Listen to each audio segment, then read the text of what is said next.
Nothing is outside of God's purview, even in 1987, when I was fairly certain that I wanted very little to do with God and that I was outside of God's purview.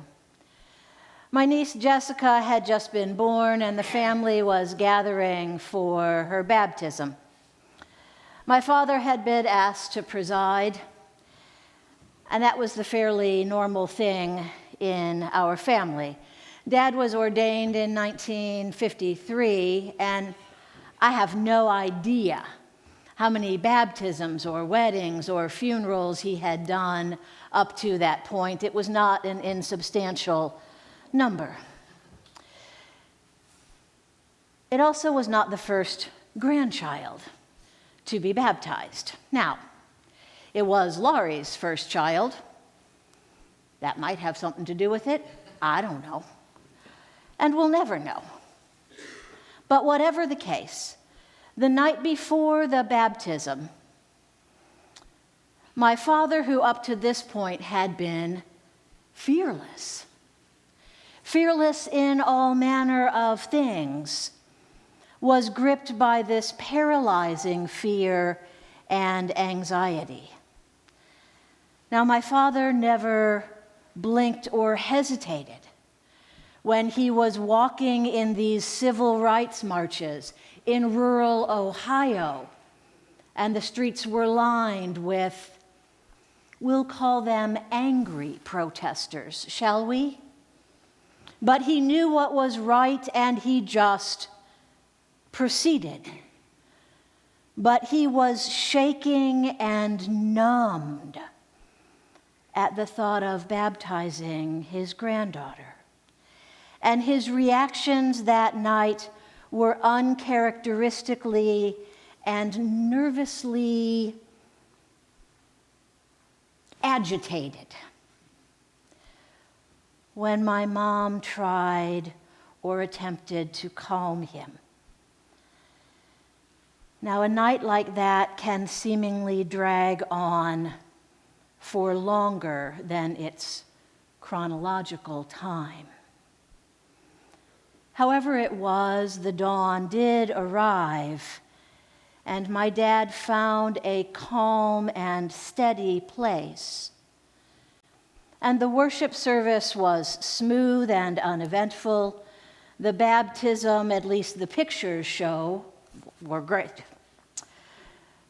And for those of us who knew what transpired, we, of course, had this plexiglass shield and this perfect smile. And what I know is that the shell-shocked mental haze in our mind was present, but you didn't see it.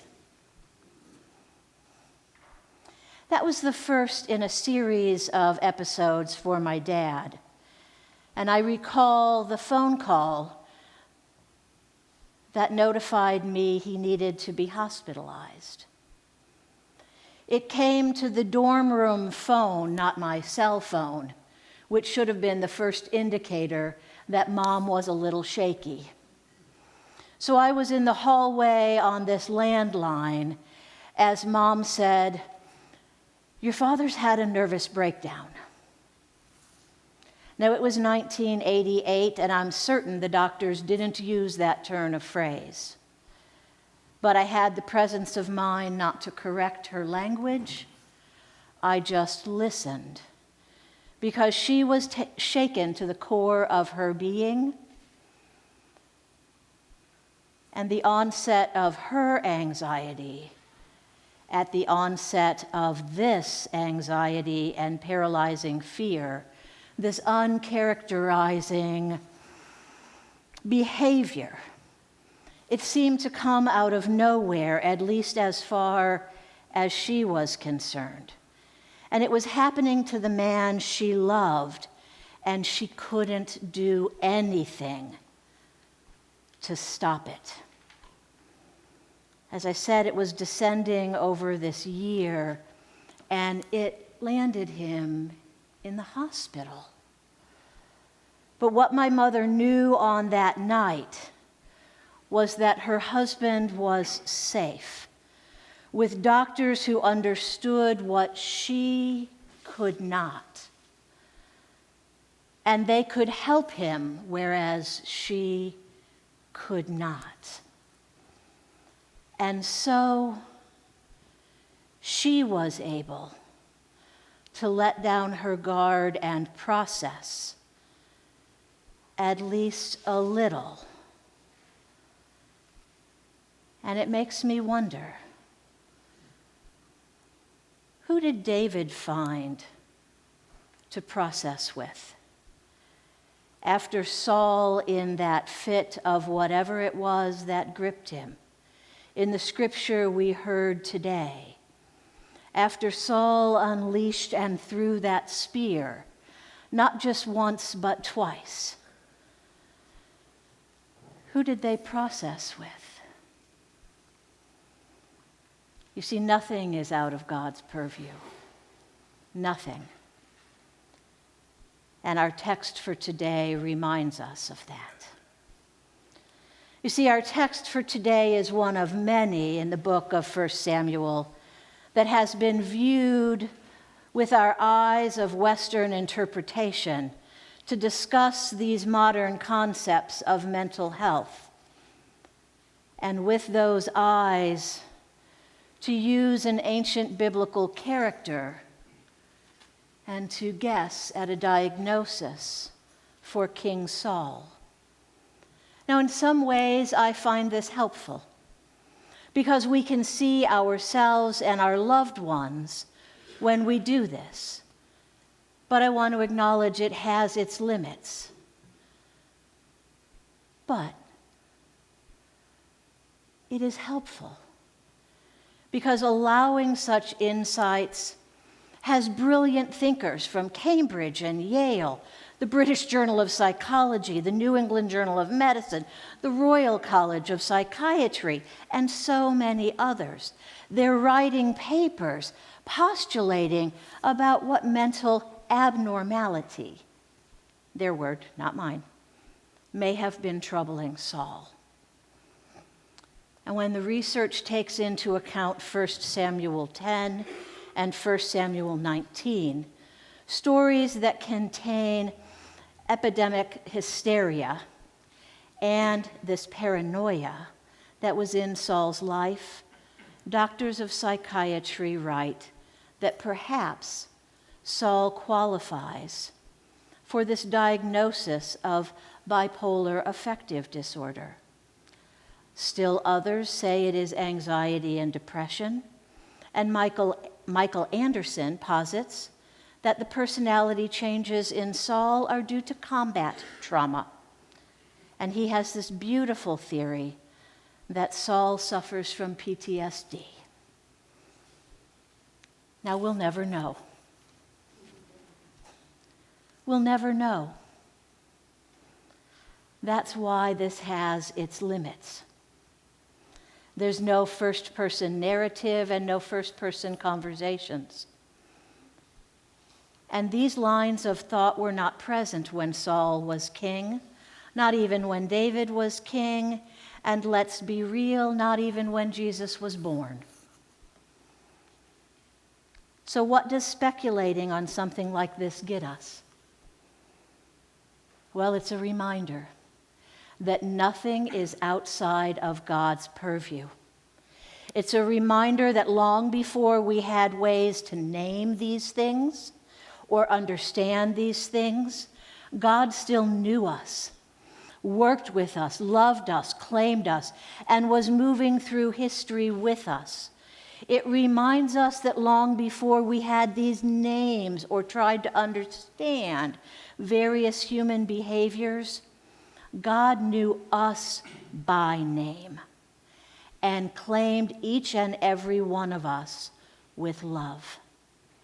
You see, knowing Scripture stories, knowing the stories contained within this book, helps us know our family stories and understand our narrative. Both of the men in today's texts, David and Saul, they were brave, both were called, both tried to serve God the best they knew, and both were fearfully and wonderfully made. If you recall, before Saul became king, he came from the smallest tribe, the tribe of Benjamin, the smallest clan, Matri, and no one, not even these small tribes and clans, are outside of God's purview. The tribes gathered, and the prophet Samuel told that Saul was God's chosen to be king, and Saul's response was to hide among the baggage to avoid kingship. Saul didn't want to be king. Saul may have stood head and shoulders above the others, but that didn't mean he was ambitious above all others. He was called from this quiet, simple life of herding to now this life of constant, extensive, close combat in order to prove himself worthy of kingship. And he stepped into that role. He became king, and he won over the people, and he did a good job until he, didn't. And David's origin story. We know a little better, right? The youngest of 8 sons of Jesse from the tribe of Judah. We know that David was a shepherd, and he was slight of build, not tall. But like Saul, he found his bravery, his fearlessness, when it was necessary. Or as psychologist Susan David says, courage is not the absence of fear, courage is fear walking. And perhaps that's a large part of what 1 Samuel is attempting to tell us. It's helpful to focus on what the text can tell us. And looking at the text today, I suggest we examine it as a text, as a narrative, something I've suggested in many sermons before. Because if we look at it as a story, if we look at it for literary insight rather than for literal examples, it's possible that Saul's spear, rather than being a literal spear, can be viewed as something else. Perhaps these are sharp words or sharp insults, something of that nature. And if we can understand that from 1 Samuel 18, then Saul is throwing sharp anger at David, as if to kill him or pin him against a wall. And perhaps we can relate. Have any of us felt as if we were pinned or backed up against a wall when something was verbally thrown at us in anger? That David then chooses to remain a target of Saul's anger might make some sense now. And it's still a testament to David's tenacity and resilience. David's determination may partially explain Saul's irritation at this character. This could be why he sends David into battles he believes he will lose, and why Saul continues to plot against David and attempts to destroy him. There's layer upon layer within this story as these two kings are interplaying with each other. And as Jonathan, Saul's own son, helps David escape this plot his father has to kill him. And David, who spends years on the run, constantly moving through the wilderness. The wilderness. Let's have some more imagery. He's running and hiding in caves, desperate to stay one step ahead of Saul. But nothing is outside of God's purview. As these two men, David and Saul, both anointed king, play a game of cat and mouse with each other until one night, David sees Saul and his army coming, and at nightfall, David creeps into the camp with his friend and nephew, Abishai, and they locate the sleeping Saul And Abishai tries to tempt David. And he says, this is your moment.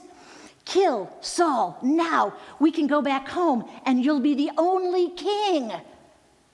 But David won't give in to temptation. As surely as the Lord lives, the Lord himself will strike Saul. Or his time will come and he will die. He'll go into battle and perish. But God forbid that I should lay a hand on the Lord's anointed. Get the spear and water jug near his head and go. David takes the spear and water jug and they leave. This is 1 Samuel 26, if you want to read this. David takes the spear, this very weapon that Saul had used, that he was seeking to use against David. This symbol of Saul's power and rage, and he also takes the water jug, that which is absolutely necessary for life. He takes these two things, and what does David do? Well, before I answer it, I want to say, what would you do? Would you take this spear and break it in half? Would you burn it in front of him? Would you just keep it as your own weapon and use it against the man who had been after you? What would you do? Because David does none of those things. David calls to Saul from a safe distance. He calls to Saul. And he confronts him, or he calls him back into his own being. He confronts him. And Saul, in return, repents. He becomes this man of humility and self-awareness. And he repents and blesses David. This is a powerful narrative. Because in that moment, we are taught this powerful lesson.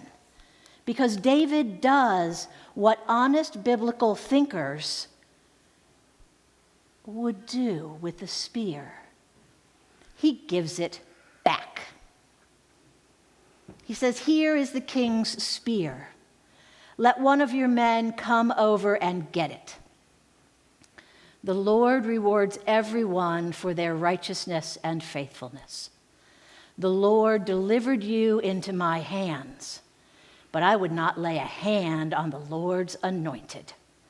As surely as I value your life today, may the Lord value my life and deliver me from all trouble. Such acts of grace and forgiveness outside our common cultural thought. But they're the very essence of our biblical teaching. And they're the things that return us to our state of awareness. They call us to remember who we are and whose we are. They return us to our calling. You see, watching my father confront his fears and rebuild his mental health block by block, even from a distance, I gained understanding for this biblical story. David knew that Saul's life rested in God's hands, not his. He believed his own life rested in God's hands alone, not Saul's. And that spear, I posit this theory, and I quote Jesus in asking, could it be that that spear might be the log or twig in your eye? Examine that first before you look at a neighbor. What is Saul's spear for you? What object or moment or scenario is trying to squeeze the life and hope out of you? Is it possible for you, like David, to fearlessly pick it up, hold it, strip it of its power, and hand it back? Sometimes I'm afraid when you go, Sometimes I'm afraid when you come home. Underneath it all, I think I'm afraid when there's nothing wrong. But if I was fearless, could I be your reckless friend? And if I was helpless, could you be the one comes rushing in? Sometimes I'm afraid of the dark. I can't find the light in my heart. I can see my hand pushing away as hard as I can. But if I was fearless, could I be your reckless friend? And if I was helpless, could you be the one comes rushing in? Sometimes I'm afraid when you go.